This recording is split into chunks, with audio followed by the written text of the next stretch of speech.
yang tak sihat tak hari ni? Semua sihat? Sihat. Ya. Alhamdulillah. Ada tak subjek lain yang buat kelas petang?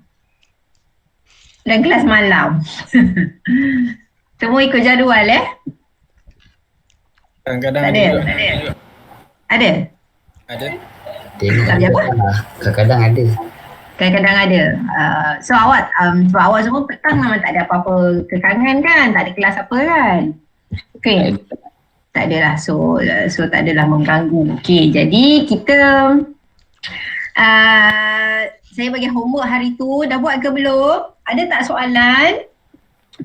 Hari tu, okay, saya share. Kita pergi, hari tu kita tengok kelas yang sebelum ni adalah kita tengok kaitan antara konsep mall dengan 3 benda. Okay, yang ini yang ini. Okay, dah keluar tak slide saya ni? Keluar. Keluar Okay, so ini yang kita tengok pada Jumaat lepas. Jumaat lepas hari ni berapa bulan? Hari ni 25. Hari ni dah 25 Ogos. Okay, so Jumaat lepas 20 hari bulan macam tu. Okay, so hari ni 25 Ogos, kita nak pergi ke next part. Tapi as usual, saya akan nak tanya dululah homework dan ada soalan tak yang tak faham berkenaan dengan yang previous class. Iaitu kita tengok antara kaitan konsep mall. Okey, bilangan mol itu di mana kita boleh kaitkan dengan 3 perkara, iaitu awak boleh kaitkan dengan bilangan zarah. Bila dia tanya berkenaan dengan bilangan zarah, kena ada menggunakan nombor Avogadro. Okey, kemudian kita boleh kaitkan bilangan mol tu dengan jisim. Okey, so kalau katakan bahan yang digunakan dalam soalan tu ataupun dalam tindak balas, dalam pepejal ke, cecair ke, yang mana awak boleh ukur jisim dia. Okay, so kita akan gunakan jisim. So bila jisim ada formula. Jisim bahagi dengan jisim molar relatif. Awak akan pakai formula tu. Dan yang terakhir konsep mol, kita tengok bila kita kaitkan dengan isi padu. Dan isi padu ini hanya untuk sampel kimia dalam keadaan gas. Okay, sampel kimia dalam keadaan pepejal, cecair, kita tak tengok isi padu. Isi padu, cecair boleh lah, tapi kalau pepejal memang tak boleh langsung. Okay, tak sesuai, bukan tak boleh, tak sesuai. Okay, kalau gas memang kita akan guna untuk isi padu lah. Okay, jadi menggunakan konsep mol, awak akan kaitkan dengan 3 perkara ni dan saya ada bagi latihan. Okay, ada tak sebarang kemusykilan berkenaan dengan latihan yang saya minta awak buat, iaitu latihan dalam ni. Saya bagi latihan ni 3.7. Okay, A, B, C. Okay, so soalannya macam soalan A ni saya minta, saya bagikan bilangan zarah dalam molekul dan soalan minta cari jisim. Okay, soalan kedua, soalan B, dia bagi isi padu dalam unit sentimeter padu. Okay, yang mana sentimeter padu ni, cm3 ni awak kena tukar kepada desimeter padu dahulu.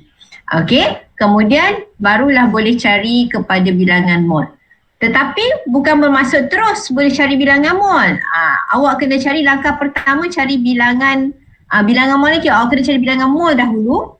Selepas cari bilangan mol, baru boleh kita kaitkan dengan bilangan molekul. Ada 2 langkah. Okay, so dalam latihan 3.7 ni ada 2 langkah pengiraan. Okay, langkah kerja. Okay, soalan C, hitungkan isi padu. Okay, dia bagi jisim. Okay, so apa awak kena buat? Nak cari isi padu. Okay, so daripada jisim kena pergi kepada bilangan mol dahulu. Bilangan mol dahulu. Okay, soalan, okay. Semua dah buat ke belum? Semua dah buat ke? Kalau dah buat, saya nak semak, nak bincang jawapan dia. Saya nak ambil satu soalan saja dekat sini. Kita bincang satu saja soalan C. Ada yang dah buat tak? Dah. Siapa yang dah buat tu? Siapa yang dah buat tu? Dah tu? Yang sebut dah tu siapa? Okey, ramai. Okey, ramai kat tangan. Alright. Okey, tengok macam mana saya nak selesaikan soalan C. Okey, jadi tolong standby dengan jawapan masing-masing. Okey, so soalan C kita tengok hitungkan isi padu. Dia bagi jisim dan minta cari isi padu. Okey, apa langkah pertama yang kita kena selesaikan? Kita buat untuk soalan C. Langkah pertama ialah awak kena buat apa? Cari mol. Yes, kena cari bilangan mol dulu Saya fokus soalan C Kita tengah discuss soalan C sekarang. Okey. Langkah pertama awak kena cari mol. Okey, apa formula mol yang kita nak pakai? Macam mana nak cari mol? Ada 3 tau formula mol. Menggunakan bilangan zarah, menggunakan jisim, menggunakan isi padu. So nak pakai formula yang mana satu untuk selesaikan soalan ni, langkah pertama ni? Menggunakan mol dengan jisim lah. Sebab soalan dia bagi jisim. So formula pengiraan adalah jisim bahagi jisim molar relatif. Okey, berapa jisim dia bagi? 18.25. Ini dah jisim bahan dia. Okey, bahagikan dengan jisim molar relatif siapa? Iaitu HCl. Asid hidroklorik ataupun dipanggil sebagai hidrogen kloridan. So awak kena kira lah. 1 hidrogen, 1 klorin. Berapa jisim? Berapa jisim? 36.5. Yes, 36.5. Okey, ini jisim molar untuk HCl. Okey, so unitnya adalah gram per mol. Okey, ini langkah pertama yang awak kena buat. Selesaikan dapat berapa jawapan bilangan mol ni? 0.5. 0.5. Unitnya? Tengok, gram dengan gram saya boleh hapus. Unit yang tinggal adalah unit mol. Okey, betul lah. Kita nak cari mol. Maka unit akhir awak dapat pun adalah unit mol. Okey, ini langkah pertama. Okey, dah dapat bilangan mol, barulah kita boleh pergi kepada langkah kedua untuk kita hitungkan isi padu. Okey, nampak tak? Dia minta awak carikan isi padu. So, formulanya adalah kita menggunakan formula bilangan mol sama dengan isi padu bahagi dengan isi padu molar, iaitu pada keadaan piawai. Bila piawai maknanya STP. Masukkan kat sini lah formula ni. Okey, so kita nak cari apa dalam formula nombor 2 ni? Kita nak cari V. Jadi ubahlah formula awak. Okey, so cara nak selesaikan nak cari V, maka caranya ialah apa kita buat? Bilangan mol kena darabkan dengan isi padu molar. Berapa bilangan mol kita dapat? Dalam langkah 1, 0.5. Berapa isi padu molar pada STP? 22.4. 22.4. Okey, jadi nilai itu dah tetap. Jadi terus didarabkan. So 22.4 darab 0.5, awak dapat jawapan berapa? 11.2 desimeter. Okey, 11.2. Unit apa kita dapat? Unitnya adalah desimeter padu lah. Kita akan dapat dalam unit desimeter padu. Itulah jawapan dia. Okey, so soalan sini nampak nak cari isi padu. Okey, dengan menggunakan data jisim, awak kena cari bilangan mol dahulu. Okey, so dah cari bilangan mol, barulah kita boleh cari isi padu. Soalan C ni saya boleh kembangkan, okey, saya boleh kembangkan dan saya boleh minta untuk dapatkan pula bilangan molekul. Bilangan molekul. Kalau bilangan molekul, untuk berapakah bilangan molekul HCl? Dalam soalan C. So macam mana nak buat pula bilangan molekul? Saya tambah soalan ketiga untuk soalan C. So nak cari bilangan molekul, kita gunakan konsep formula mol juga. Mol sama dengan formulanya adalah bilangan zarah. Okey, bilangan zarah. Okey, zarah bahagikan dengan nombor Avogadro. Okey, soalan yang saya tambah kat sini saya minta cari bilangan molekul, which is bilangan zarah tu lah.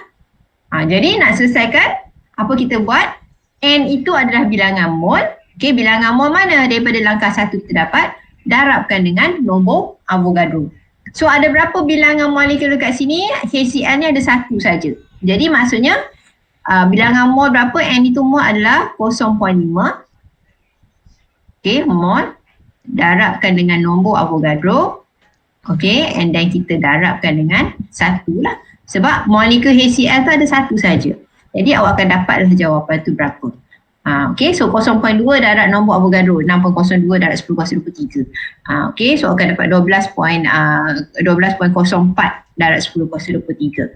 Okey, so nampak tak soalan ni daripada satu soalan, dia boleh kembang, dia boleh minta kepada 3 bentuk jawapan yang berbeza. Macam soalan C ni tadilah. Okay, so itu saya bincangkan untuk soalan C. Soalan A dengan soalan B pun langkah kerjanya sama sahaja macam yang saya terangkan untuk C tadi. Okay, so boleh semak balik Okay, hari ni kita akan pergi ke 3.3. So boleh tengok buku teks. Okay, muka surat 59. Okay, muka surat 59 berkenaan dengan formula kimia. Okay, so formula kimia. Semua ada buku teks tak kat sebelah tu? Ada. Ada Okay, so dah tengok buku teks. Okay, so kita nak tengok apa itu formula dia. Formula kimia awak dah biasa pun tengok. Cara macam mana kita nak tulis formula ataupun nama bagi sebatian ataupun bahan kimia yang diberikan. Okay, macam tadi lah. Hidrogen fluorida. Macam mana nak tulis formula? H besar untuk hidrogen, klorin, C besar dengan L kecil. Okay, so apa itu formula kimia? Okay, so dah boleh bayangkan pun sebenarnya, tapi kita tengoklah apa daripada segi takrifan yang digunakan. Okey, formula kimia ialah perwakilan sesuatu bahan kimia, perwakilan maksudnya nama lah, perwakilan suatu bahan kimia dengan menggunakan huruf. Kita tak pakai nombor, setiap unsur kimia tu adalah bermula dengan huruf. Semua huruf bukan bermula, semuanya adalah menggunakan huruf. Tak ada pun nombor kat situ. Untuk unsur-unsur kimia. So menggunakan huruf bagi mewakili atom dan nombor subskrip. Okey, apa nombor subskrip? Subskrip ni lah yang kecil ni nombor. Okey, subskrip tu maksudnya dikecilkan, letak di bawah. Kalau kecil tulis ke atas, kita panggil dia superscript. Awak pakai komputer, gunakan Microsoft Word nak menaip. Okey, macam mana nak buat nombor tu kecil ataupun nombor tu besar kat bawah. Okay, nombor kecil, nombor besar tu kat bawah. Kena cari mana dia punya function subscript. Subscript tu kecil. Okay, kalau superscript tu maksudnya macam ni lah. Maksudnya kalau awak nak tulis dekat atas.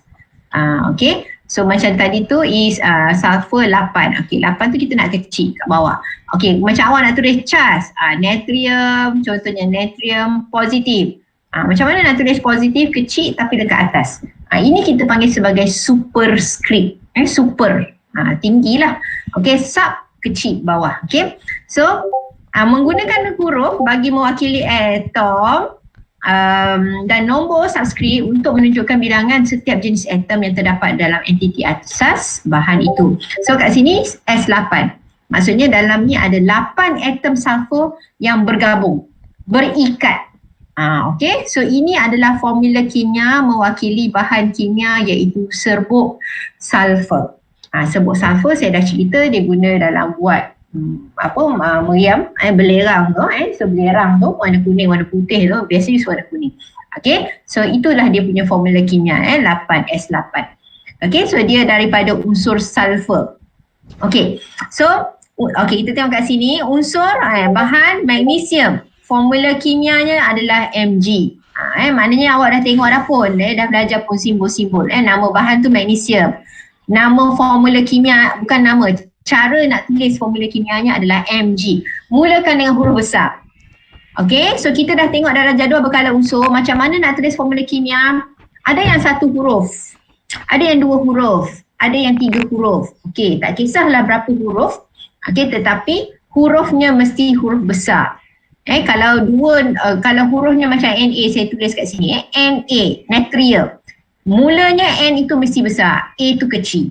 Okay, kalau tiba-tiba N itu besar dengan A pula ada satu lagi. Kalau kata tulis, kalau awak jumpa, dia tulis N and then awak jumpa A besar. Ini maksudnya ini unsur lain, ini unsur lain. Okay, 2 atom yang berbeza. So itu saya harap awak jelas dah lah. Okay, kita dah lama dah belajar bab kimia ni. Subjek kimia ni dah berapa 3-4 bulan dah. Okay, dah awak pun dah biasa dah saya rasa tengok. Okay, so next contoh dekat sini dia bagi adalah untuk gas oksigen. Apa sebut? Okay, untuk gas oksigen, okay, kita tengok kat sini gas oksigen. Formula kimia adalah O2. Bermaksud 2 kat sini ada 2 atom oksigen yang berikat.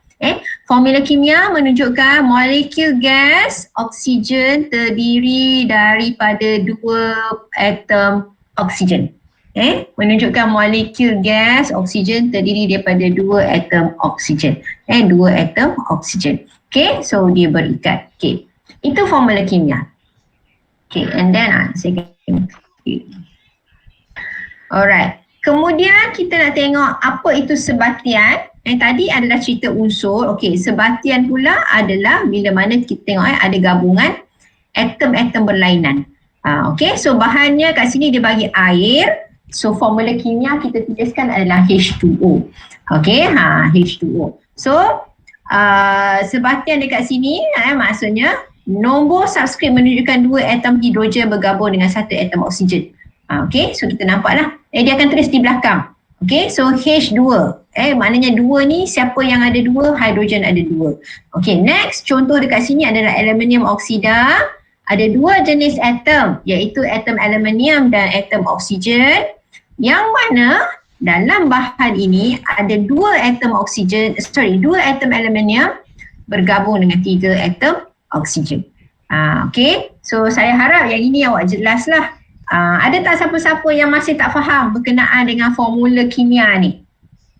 Ada tak yang tak faham? Ada tak? Yang baru masuk, yang baru menjadi ahli Ibn Sina, ada tak yang tak faham? Cara kita nak tulis formula kimia. Okey. Kadang-kadang awak akan jumpa sebatian dia letak dalam bracket. Okey, contohnya adalah kalsium nitrat. Okey. Ni ada bracket. Okey. So kena perhati betul-betul lah. Bila mana dia dalam bracket ni, okey. So nampak tak ni saya letakkan bracket. Okey, ni ada bracket. NO3 ni di dalam kurungan. Bermaksud NO3 ni ada 2 kali. Nampak tak? Sebab sini kan ada 2. Bermaksud NO3 ni ada 2 kali. Bermakna in total ada 2 nitrogen dan ada 6 oksigen. Okey. So 2 ni maksudnya hanya yang dalam bracket ya. 2 ni bukan termasuk kalsium. Tak. Okey. So 2 tu tak termasuk kalsium ya. Hanya 2 ini untuk N dan 2 itu kena darabkan dengan O3. Jadi oksigen keseluruhan itu ada 6. Kita darab. Bukan kita tambah ataupun kita ganda kuasa. No. Okey, kita darabkan sahaja. Okey. So itu berkenaan dengan formula kimia. Okey, dan kita akan tengok ada 2 jenis formula kimia yang awak kena tahu. Okey, so muka surat 60. Boleh tengok buku teks muka surat 60. Semua nota ni adalah daripada buku teks juga sebenarnya. Gambar dia sama sahaja. Okey, daripada buku teks saya ambil ni. Okey, dan macam saya kata tadi, untuk formula kimia ni awak akan belajar ada 2 jenis, iaitu formula empirik dan satu lagi adalah formula molekul. Okey, 2 formula empirik dan formula molekul. So untuk hari ini kita nak tengok apa itu formula empirik sahaja. Apa itu formula empirik? Pernah dengar tak perkataan empirik? Pernah dengar tak? Pernah. Tak pernah. Tak pernah. Tak pernah dengar perkataan empirik. Sekejap, saya lupa nak tulis. Saya lupa nak tulis apa. Kehadiran. Kehadiran 25. Okey, so tulis kehadiran. Okey, so kita tengok dulu apa dia punya takrifan. Takrifan ataupun definisi ataupun makna formula empirik. Okey, so apa itu formula empirik? Formula kimia yang menunjukkan nisbah paling ringkas bagi bilangan atom setiap jenis unsur dalam sesuatu sebatian. Okey, yang paling ringkas. Nisbah yang paling ringkas bermaksud bila kita permudahkan bilangan atom itu adalah dalam nombor bulat. Tak boleh dalam bentuk pecahan, tak boleh dalam bentuk perpuluhan. Okey, nombor bulat tu maksudnya 1, 2, 3, 4, 5 dan seterusnya lah. Bukan 1.2, itu perpuluhan. Okey, so kita tengok contoh lepas ni. Okey, menunjukkan nisbah yang paling ringkas. Okey, Jenis yang kedua, formula molekul pula ialah formula kimia yang menunjukkan bilangan sebenar atom setiap jenis unsur yang terdapat di dalam satu molekul sesuatu sebatian. Okey. So, formula empirik nisbah paling ringkas. Formula molekul menunjukkan formula ataupun bilangan atom sebenar. Okey, apa benda sebenarnya? Okey, kita tengok jadual 3.3 sebelah sini yang warna pink ni. Jelas tak nampak jadual ni? Ke kecil sangat? Boleh nampak tak? Nampak. Ada yang rabun ke tak cukup Nampak. besar? Nampak Jelas ini sebenarnya dia macam saya kata daripada buku teks, okey? So cuma saya nak pastikan bila saya letak dalam slide ni, awak boleh nampak dengan jelas nombor-nombor ni. Jelas ke tak? Kalau tak jelas, next time saya buat slide, saya letak jadual ni satu muka je. Okey, jelas ke tak jelas ni? Jelas cikgu. Jelas. Jelas. Okey, jelas. Alright, okey, terima kasih. Okey. Tengok jadual 3.3 ni. Okey, apa beza formula empirik dengan formula molekul? Okey, maksudnya, kita tengok bahan-bahan, contoh yang dia bagi kat sini ada air, amonia, hidrazin, propena dan benzena. Okey, kita tengok satu-satu. Okey, air. Apa formula molekul dia? Formula molekul itu adalah formula sebenar. Formula sebenar kita dah tahu macam mana nak tulis formula air, H2O. Tulis betul-betul 2 tu adalah sub ataupun subscript. H.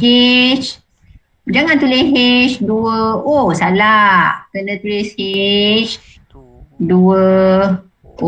Itu cara yang sebetul. Okey, 2 ni kena subscript, dikecilkan. Okey.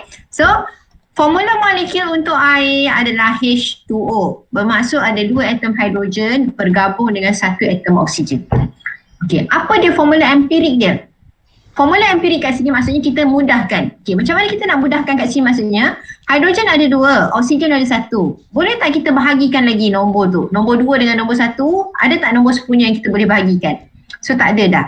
Okey, so kalau nak bahagi dengan 2 bahagi 2, awak akan dapat 1. Okey, maksudnya kat sini air tadi ni, kalau kita nak empirik tu maksudnya kita mudahkan. Saya punya mouse ni. Okey, ni H2O 1. Kalau awak ringkaskan, maksudnya nombor-nombor ni awak bahagi dengan nombor lain, nombor 2 katakan. Awak akan dapat H1 O setengah. Kan? Sebab ni tadi O1. So kalau 1 bahagi 2 dapatlah setengah. Tak boleh macam ni. Ni yang tadi saya kata tadi, mesti dalam bilangan nombor ringkas tu mesti dalam nombor yang bulat. Okey. So tak boleh bahagi dengan tak boleh jadi H1 O setengah. Ataupun H1O 0.5, tak boleh. Dia mesti nombor bulat. Oleh sebab itu, bila awak tengok kat sini dia tulis, awak akan dapat lihat formula molekul sama caranya untuk kita tulis formula empirik bagi air. Faham? Faham tak? Faham tak apa yang saya terangkan ni? Faham tak? Okey. Alright. Okey, tengok amonia. Amonia, bahan yang kedua adalah amonia. So amonia dekat sini formulanya adalah NH3. Ni formula sebenar untuk amonia. Boleh tak nitrogen 1, hidrogen 3 ni kita permudahkan nombor tu lagi? Maksudnya bahagilah dengan 2 ke, bahagi dengan 3 ke, bahagi dengan whatever bahagi. Syaratnya jawapannya mesti dapat nombor bulat. Okey, so memang tak boleh bahagi dah. 1 dengan 3, apa dengan nombor kali berapa yang awak boleh bahagi? Tak ada. Okey, jadi sebab itu formula empirik untuk amonia dia akan dapat samalah dengan formula molekul, iaitu N1H3. Okey, itu untuk amonia. Alright. Okey. Now baru kita boleh tengok perbezaan. Okey, saya nak terang dekat sini hidrazin. Hidrazin formula sebenar. Formula sebenar tu formula molekul untuk hidrazin adalah N2H4. Okey, N2H4. Ada 2 jenis atom, nitrogen dan hidrogen. Okey, so dalam formula sebenar ni ada kena 2 atom nitrogen dengan 4 atom hidrogen. Okey, sekarang kita nak buat formula empirik. Apa itu formula empirik? Nisbah paling ringkas. Okey, macam mana kita nak ringkaskan? Tengok jawapan dia tulis. NH2. Apa dia buat dengan formula molekul? Bahagi. Apa dia buat dengan formula molekul ni? Sampai jadi empirik macam ni. Bahagi Bagi 2. Bahagi berapa? 2. Yes, awak bahagi 2. So bila awak bahagi 2, awak akan dapatlah bilangan nitrogen ni 1. Bilangan hidrogen 4 bahagi 2, awak akan dapat 2. Inilah maksudnya formula empirik dalam nisbah yang terringkas. Tadi amonia air ni pun sama. Cuma awak tak nampaklah penggunaan bila kita bahagi tadi. Okey. So awak boleh tahu kat sini ada setengah bahan kimia formula molekul dia sama dengan formula empirik. Dah tak boleh mudah, dah tak boleh ringkaskan. Jadi itulah formula empirik dia. Okey? Ada formula bahan kimia, yes, yang kita boleh mudahkan. Okey, kita boleh mudahkan. So, contoh lain dekat sini dia bagi dalam jadual ni propena. Formula sebenar C3H6. Formula empirik dia jadi CH2. Maksudnya dia bahagi berapa? Bagi 3. 3. Bahagi 3. Okey, betul. Bahagi 3. So, benzena. Formula sebenarnya adalah C6H6. Formula empirik dia jadi CH. Maknanya C1H1. So, formula molekul dia bagi berapa? 6. 6. Bahagi 6. Boleh tak benzena ni formula molekul saya nak bahagi dengan 3? Boleh tak? Boleh. So, kalau saya bahagi 3, formula empirik dia jadi berapa? CH3. C? CH2. 2. C2? C2H3. H2. H2 kan? 2. Saya nak bahagi 3 tadi. Okey, formula empirik dia jadi C2H2. Betul tak jawapan tu untuk formula empirik? Betul? Tak, sebab dia nak sebuah apa ringkas. Adakah betul itu jawapan formula empirik untuk benzena? Nisbah paling ringkas? Tak. Faham tak soalan saya? Formula sebenar dia C6H6. Sekarang saya nak bahagi dengan 3. So bila saya bahagi dengan 3, formula empirik dia dapat berapa tadi? C2H2. C2H2. Okey. Betulkah itu jawapan yang tepat untuk formula empirik benzena? Soalan saya. Tak. Salah. Okey. Kenapa tak betul? Kenapa salah? Sebab nak nisbah paling ringkas. Sebab bukan paling ringkas. Ringkas lagi. Exactly. Yes. Bila kita buat empirik, dia mesti yang paling ringkas. Dah tak boleh bahagi apa dah. Sebab tu tadi saya tanya, macam benzena, awak boleh bahagi 2. Tapi tak tepat lah sebab belum ringkas. Awak boleh bahagi dengan 3. Samalah jawapannya. Tak mencapai formula empirik tu sebenarnya. Dia nak yang paling ringkas. Jadi kita bahagi terus dengan 6 supaya dah bila jawapan tu dah tak boleh dah. Itulah yang paling kecil. Okay, so itu formula empirik dengan formula molekul. So formula molekul sekali lagi dia adalah formula sebenar. Formula empirik adalah dalam nisbah paling ringkas. Okay, jelas tu? Jelas? Jelas. Sebab kita nak buat latihan lepas ni. Kita nak buat pengiraan. Pengiraan berkenaan dengan formula empirik. Macam saya kata tadi, hari ni formula empirik je. Next class formula molekul. Okay. So bila dah jelas tu, okay, sekarang baru kita nak buat soalan yang berkaitan dengan pengiraan. Okay, so kat sinilah contoh 14. Okay, so penentuan formula empirik. Formula empirik diperoleh melalui analisis peratus komposisi sesuatu bahan. Hal ini dilakukan dengan menentukan nisbah paling ringkas bilangan mol atom setiap unsur yang berpadu melalui eksperimen. Okay, so penentuan formula empirik ni sebenarnya ada 1 ataupun 2 eksperimen yang kita boleh buat di makmal. Okay, so memang ada. Kalau dalam silibus di sekolah pun memang akan buat eksperimen ni di makmal. Okay, cuma itulah nanti next class kita tengok daripada YouTube sajalah. Saya carikan dan kita akan tengoklah, kita tonton bersama-sama macam mana dibuat secara eksperimen. Okay, tapi untuk hari ini kita nak tengok macam mana cara nak selesaikan soalan. Okay, so contoh yang ini, kita tengok contoh 14. Okay, Dia bagi kat sini 1.35 gram aluminium berpadu dengan 1.2 gram oksigen untuk menghasilkan aluminium oksida. Okey, aluminium oksida. Okey, caranya macam mana? Aluminium bergabung dengan oksigen. So awak akan dapat aluminium oksida. Apakah formula empirik aluminium oksida? Okey, sebelum tu awak kena jawab ni. Dalam aluminium oksida ni ada berapa jenis atom? Ada berapa jenis atom? Dua. Okey, akan ada 2 jenis atom, iaitu atom Aluminium. apa? Aluminium Oksigen. dan atom oksigen. Okey, sebab tu macam mana tahu? Tengok daripada soalan lah. Dalam soalan dia dah cakap. Dia sebut atom aluminium, dia sebut atom oksigen. So aluminium dan atom oksigen. So dalam bahannya ada 2 jenis atom sajalah, aluminium dengan oksigen. Okey.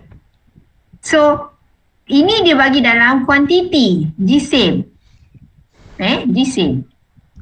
Kalau soalan dia bagi dalam peratusan, contoh dia kata dalam aluminium oksida ni, contoh ada 70% aluminium. Berapa persen oksigen? 30. Berapa persen oksigen? 30%.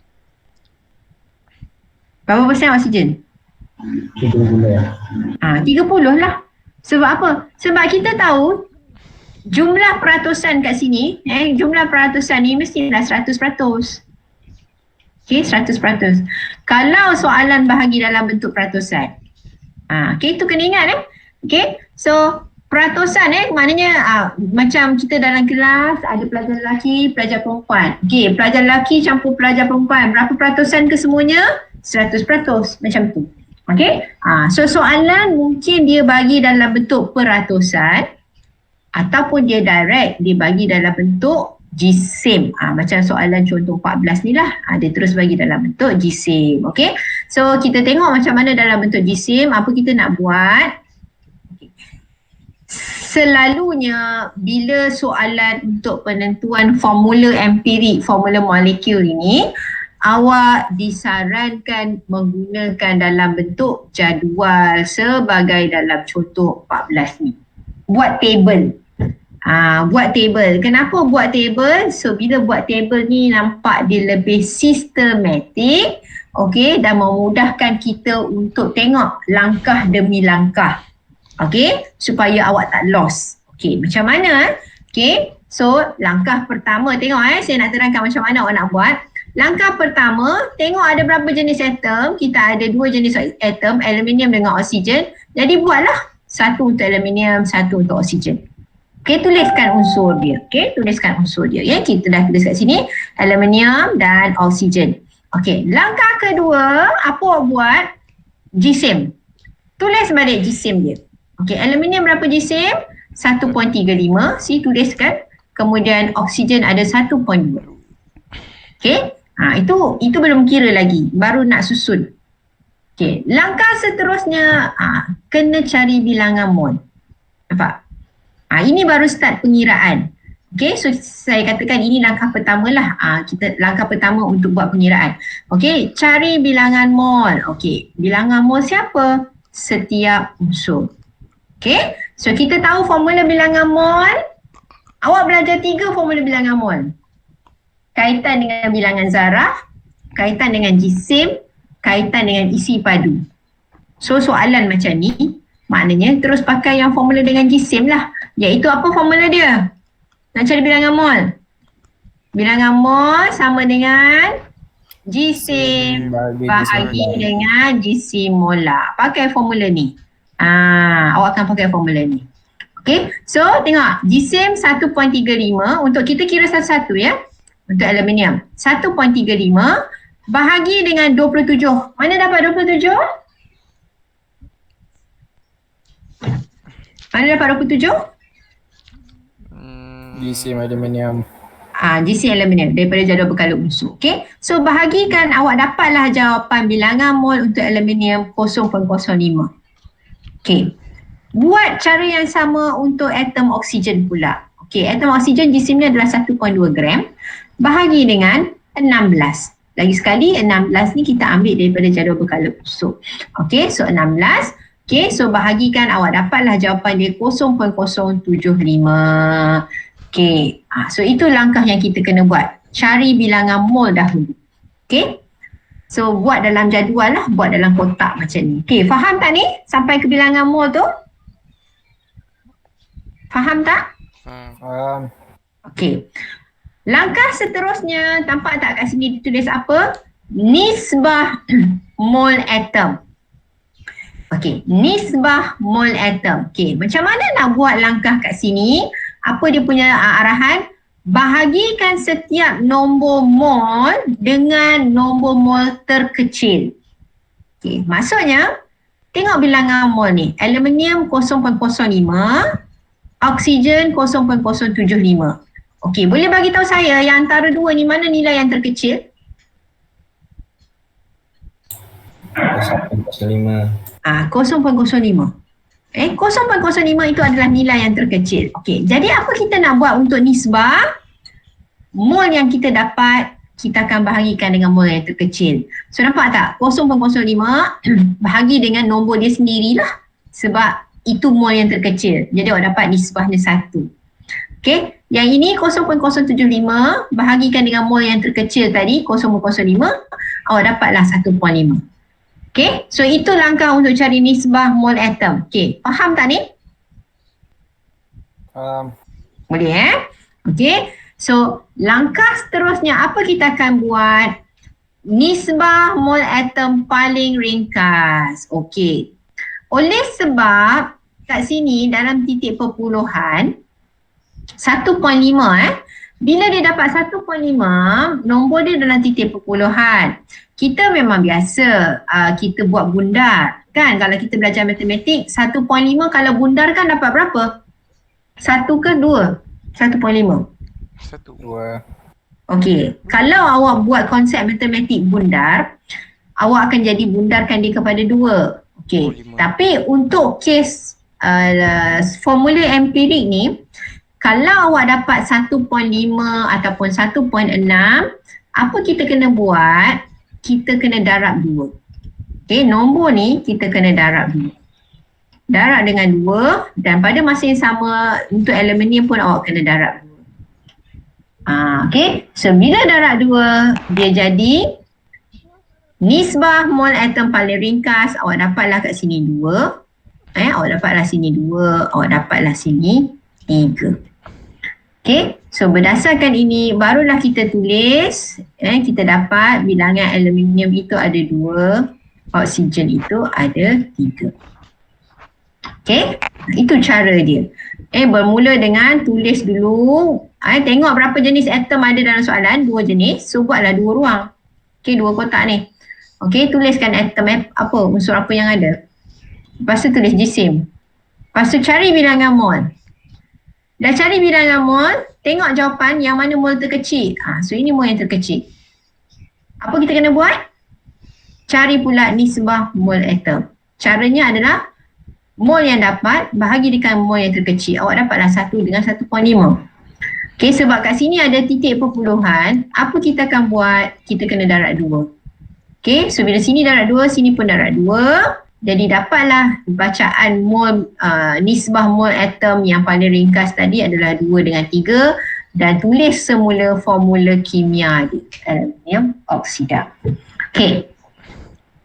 Ini langkah yang kita nak buat selepas ni. Jelas tak? Ada soalan tak? Jelas. Jelas. Okey. Tengok Cuba. Contoh. Kalau katakan yang ini awak kira awak dapat 1.8 ataupun 1.7. Okey, itu tak ada masalah. Awak boleh terus bundarkan kepada 2. Boleh terus bundarkan. So bila awak terus bundarkan kepada 2, maksudnya ini tak perlu buat apa-apa dah lah. Ini biar je lah. Okey, so bila ini awak bundarkan kepada 2, maknanya nanti kat sini akhirnya awak akan dapat aluminium tu 1O2 2. Faham tak apa yang saya terangkan? Hanya akan darab 2. Okey, tengok ni Tengok ini penjelasan dia ni yang dalam kotak ni. Darabkan setiap jawapan dengan 2 untuk mendapat nisbah paling ringkas sebagai integer. Maknanya nombor bulat. Kita nak jadikan dia dalam bentuk integer, nombor bulat. Okay, so ini berlaku bila mana katakan tadilah dapat perpuluhan 5. So bila dapat perpuluhan 5, awak kena darab 2. Okay, ada soalan tak? Faham tak? Soalan ni kita nak latihan ni. Okay. Faham tak? Ada soalan? Okay, ada soalan? Tak ada. Ada. Okey, tak ada soalan. Cik, tengok ni. Ini latihan saya bagi. Betul ke latihan 3.8? Tadi 3 berapa? Tadi is 3.7 okey, betul-betul. Okey, 3.8. Alright. Soalan A, dia bagi kupra bertindak balas dengan klorin. Hitungkan formula empirik ataupun tuliskan formula empirik bagi sebatian ini. Okey, ada berapa jenis atom kat soalan A? 2. 2. Okey, 2. Okey, soalan B. 0.54 gram gas unsur X bergabung dengan 0.96 gram oksigen. Kenal pasti formula empirik bagi sebatian oksida X yang terhasil. Okey, ada berapa jenis atom kat sini? 2. Okey. Alright. Soalan C. 60 gram aluminium sulfida. Nampak? Aluminium sulfida. Nama bahan itu adalah aluminium sulfida. Mengandungi 38.4 gram sulfur. Tentukan formula empirik sebatian. Soalan sini ada berapa jenis atom dalam aluminium sulfida? 2. Apa dia? Aluminium dengan sulfur. Okey, betul. Soalan sini ada 2 bahan dua unsur aluminium dan sulfur. Tetapi nampak tak jisim apa yang dia bagi kat sini? Sulfur sahaja. So macam mana nak cari jisim aluminium? Tolak. Tolak 60 gram. Yes, 60 gram tolakkan dengan 38.4, awak akan dapatlah jisim untuk aluminium sahaja. Okay, alright. Dan soalan D dekat sini, tentukan formula empirik bagi satu sebatian yang mengandungi, okey, yang ini dia bagi dalam bentuk peratusan. Okey, 32.4% natrium, 22.6% sulfur dan selebihnya oksigen. Selebihnya ni maksudnya berapa persen? Selebih ni berapa persen? 50. Macam mana nak cari? Tambah 100 pula. lepas tu darab 100, tolak 100. Tambah 2 ni 32.4 tambah 22.6, hasil jumlah ni tolak 100 lah. Dapatlah peratusan untuk oksigen. Okey. Saya tunjuk cara kerja untuk soalan D. Okey, kita tengok untuk soalan D Okey. Macam saya kata, kita buat dalam bentuk kotak. So dalam bentuk kotak. Okey. So soalan ni ada berapa atom? Jenis atom? Soalan D? 3. Ada 3. So awak punya kotak kena ada tiga ruang lah untuk atom yang terlibat. Okay, so kita akan ada atom natrium, kita akan ada atom sulfur, kita akan ada atom oksigen. Okay, sekarang dia bagi dalam bentuk peratusan. Okay, peratusan. Okay, peratusan, tak apa, kita tulis sahaja peratus dia. Okay, 32.4. Okay, sulfur adalah 22.6. Okay, oksigen berapa peratus? Tolong kira, oksigen berapa peratus? 45. That is 45. Okay, 45 45. Okay, ini semua dalam bentuk peratus. Okay, jumlahkan semua, peratusannya mesti 100%. Okay, lagi sekali saya cakap, ini semua dalam bentuk peratusan. Tadi kita tengok contoh 14 tadi menggunakan dalam unit jisim, gram. Betul? Betul. Okay, jadi apa kita akan buat? Okey, jangan pening, tak ada masalah. Peratusan ini semuanya kita tukarkan dia kepada unit jisim. Macam tu saja. Faham? Kita terus buat anggapan peratusan itu adalah jisim. Jelas? Jelas. Okey, tak payah nak darab 100% ke, tak payah dah. Terus kita ambil anggapan peratusan itu adalah jisim. So sekarang jisim untuk natrium ada 32.4 gram, sulfur 22.6 gram dan oksigen adalah 45 gram. Itu sahaja, terus buat anggapan. Tak ada masalah. Okey, baru kita nak buat langkah pertama. Okey, langkah pertama tadi kita nak kena kira apa tadi, iaitu kita kena cari bilangan mol kan? Betul bilangan mol? Betul. Ya. Okey. Macam mana nak cari bilangan mol sekarang ni? Jisim bahagi jisim molar. Okey. Semua dah ada kalkulator sebelah. Okey, saya tak nak tulis dalam kotak ni. Saya cuma nak tulis jawapan akhir. Tapi langkah kerja awak kena tunjuk ya. Apa bahagi apa. Okey. Cara nak cari bilangan mol natrium. Jisim 32.4 gram bahagi dengan 23. 23. Okey, tolong kira sekarang. Semua tolong kira. Bagi tahu saya berapa jawapan bilangan mol dia. 1.4. Apa tadi cikgu? Bagi apa? 3, 2. Tengok nombor nukleon dia lah untuk natrium dekat jadual berkala. Berapa? Berapa jisim natrium dalam jadual berkala? 23 kan? Okey, so berapa bilangan mol? 1.4. Untuk natrium. Kita buat satu-satu. Natrium berapa? 1.4. 1.4. Betul semua? Bagi satu lagi digit. Jangan bagi satu titik perpuluhan saja. 1.40. Okey, 1.40. Okey, kalau kosong pun tak apa. Bagi je. Okey, 1.40 bilangan mol. Teruskan cari bilangan mol untuk sulfur pula. Okey, jisim 22.6 bahagi berapa? 32.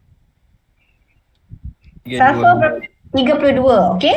Right. Okey, berapa jawapan? 0.71. 0.70. 0.70. 70. Okey. Right. Okey, so saya harap semua orang kira semua cuba kira and then dapatkan jawapan. Okey, so itu sulfur. Dan yang terakhir untuk atom oksigen, cari bilangan mol, caranya jisim 45 gram bahagi dengan 16. 11. 16. Dah tak payah buka dah. Tunggu dah tahu dah, oksigen 16. Benda ni dah banyak kali dah kita jumpa oksigen ni. Okey, bahagi dengan 16. Okey, so berapa jawapan? 2.81. 8. 2.81. Okey, 81. Very good. Okey. Macam saya kata tadi, bila awak kira, tolong tunjuk langkah kerja. Nanti besok bila nak SPM, bila buat soalan macam ni, tunjuk cara kerja jangan bagi jawapan terus. Okey, tunjuklah cara kerja dalam kotak ni. Okey. Selesai cari bilangan mol. Okey, lepas ni kita nak buat apa? Kita nak kira nisbah. Betul? Kita nak kira nisbah. Okey, cara nak kira nisbah macam mana tadi? Bahagi 0.05. Bahagi dengan bahagi dengan 0.05. Bagi dengan yang paling kecil. Bahagi dengan nisbah paling kecil. Yes. Tengok dalam soalan ni, bilangan mol ni ada 3 bilangan mol. 1.4, 0.7, 2.81. Mana yang paling kecil? Ni kan? 0.7. Yes, 0.7 itu adalah bilangan mol yang paling kecil. Jadi untuk cari nisbah, langkah ni apa kita kena buat? Semua bilangan mol ini awak kena bahagi dengan 0.7. Okey, so dapat berapa jawapan untuk natrium? 2. 1 ke 2? 2 Okey, dapat 2. Okey, jawapan untuk sulfur?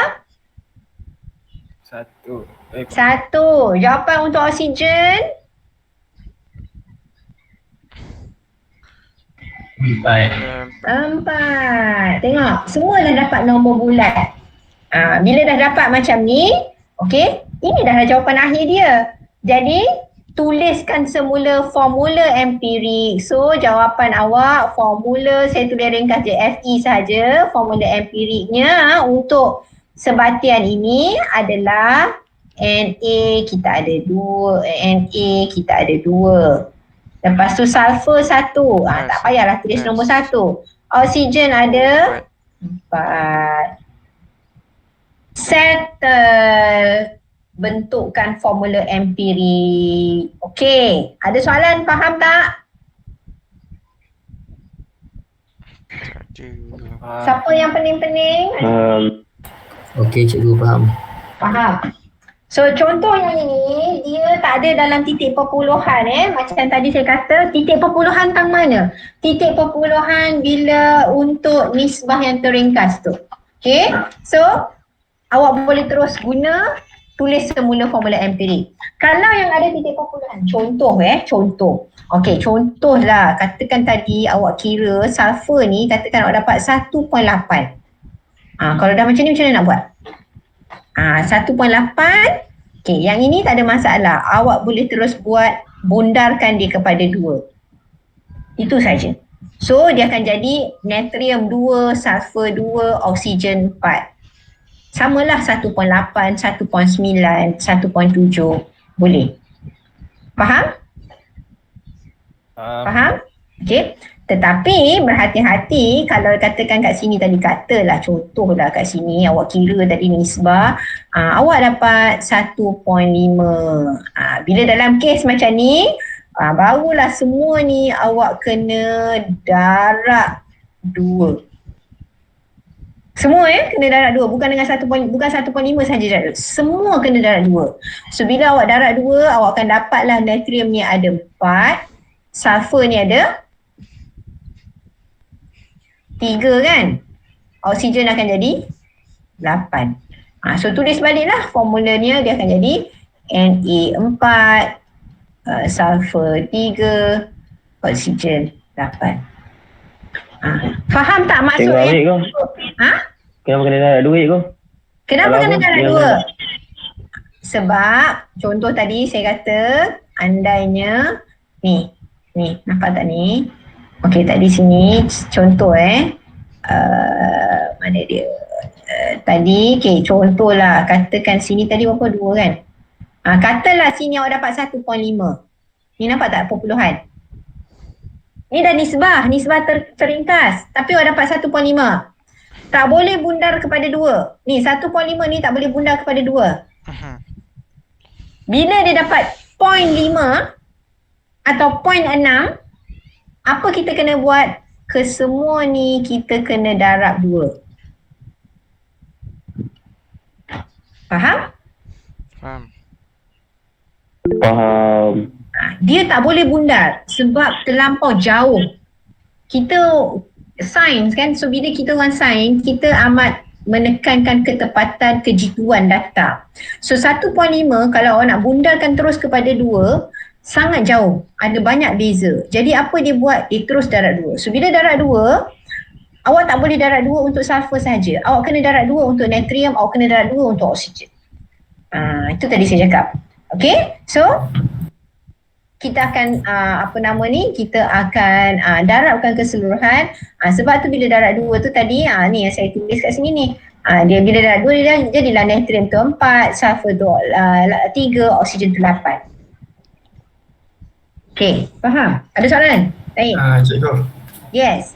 Kalau contoh sulfur tu kan 2.5, dia kena darab 2 juga. Yes. Kena darab 2. Okay, dia macam ni soalan. Mana saya nak padam? Okay. Okay. Dia sama ada soalan tu dia mudah terus macam tadi, mula-mula awak dapat, awak bahagi ni awak terus dapat nombor cantik 2, 1, 4. Kan? Ni cantik lah terus nombor bulat. Ni tak ada masalah, terus tulislah natrium 2, sulfur 1, oksigen 4. Tapi kalau katakan tiba-tiba salah satu nisbah ni katakan awak dapat ni 2.8. Ni macam mana nak buat? 0.8, dengar betul-betul 0.8, ini tak ada masalah awak bundarkan dia kepada 3. Itu sahaja bundar. Sulfur tak ada kacau dah, oksigen tak ada kacau dah. Jelas? Jelas. Jelas. 2.8, 2.9. So kita bundar kepada berapa? 3. Pada 3 lah. Kalau dapat 2.1, 2.2, nak bundar kepada berapa? 2. Terus bundar kepada 2. Okay? Tetapi kalau awak buat tiba-tiba nisbah ni, katakan kat sini lah soalan natrium ni awak buat tadi, awak dapat kat sini tiba-tiba dapat 2.5. Apa nak buat sekarang ni? Darab 2. Tak boleh bundar kepada 3. Yang inilah awak kena darab. Semua tu, nisbah tu awak kena darab dengan 2. Dia akan ada salah satu. Dia tak akan ada dua-dua lah. Maksudnya macam ni. Dia tak akan ini pun awak dapat 1.5, tak ada. Dia mungkin macam ni tiga jenis atom kan, natrium, sulfur, oksigen. Mungkin salah satu tu dia ada 0.5. Dia tak akan ada ini 0.5, ni 0.5, tak ada. Salah satu. Okay. Maknanya soalan awak tu nanti dia akan ada 3 keadaan tau. 3 keadaan. Satu dalam keadaan yang paling mudahkan hidup awak macam tadilah. Terus dapat 2, 1, 4. Faham? Faham? Okay. Keadaan yang kedua, macam saya bagi contoh tadi, mungkin awak dapat salah satu jawapan tu adalah itu awak boleh terus simply bundarkan. Okay, simply awak bundarkan. Katakan ni terdapat 1.8. Ini 4. Okay, ni 2. Ni tak ada masalah macam ni. Ni terus bundarkan lah. Ni pun senang juga hidup kita. Tapi keadaan yang ketiga, alright, tiba-tiba awak dapat kata kat sini dia bagi 1.5. Susah sikit je lah. Bila 1.5 ni, kesemua nisbah tu tadi awak kena darab. Okay, so itu je 3 keadaan saja. Okay. Ada lagi kemusykilan? Ada tak lagi kemusykilan? Faham? Faham. Faham Okay. So saya harap jelaslah So dalam latihan 3.8 ni, saya saja bagikan dalam bentuk 3. Saya bagikan dalam bentuk 3 soalan. Sebenarnya soalan dia sama saja. Okey. Maksudnya soalan A ni straightforward. Okey. Soalan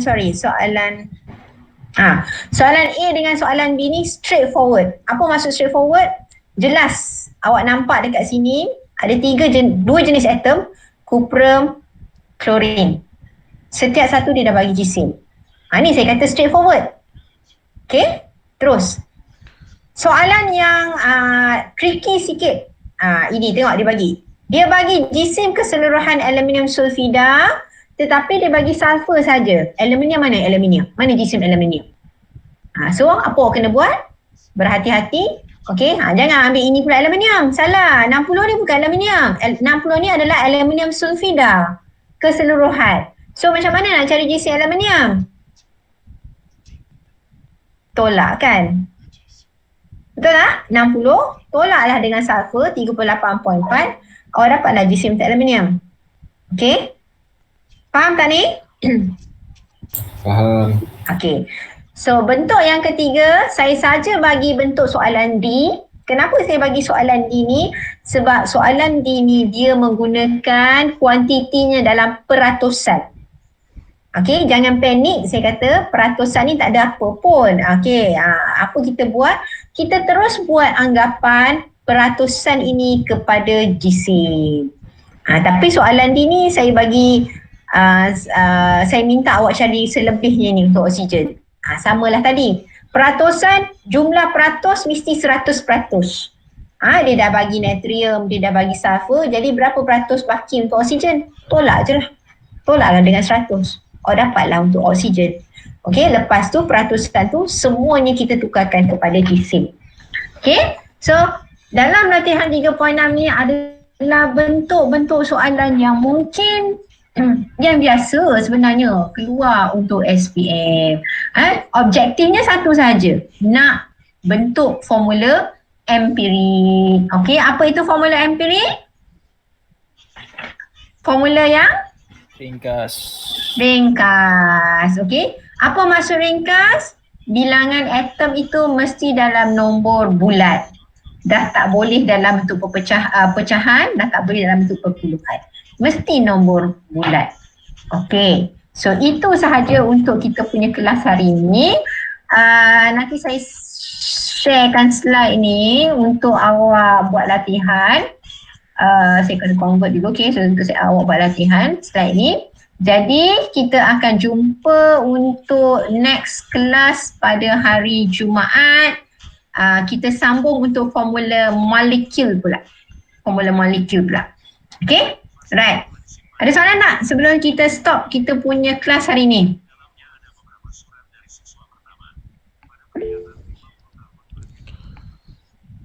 Tak ada? Tak ada soalan Tak ada cikgu. Tak ada So insyaAllah lah ni, harap-harapnya faham lah saya ni belajar ni.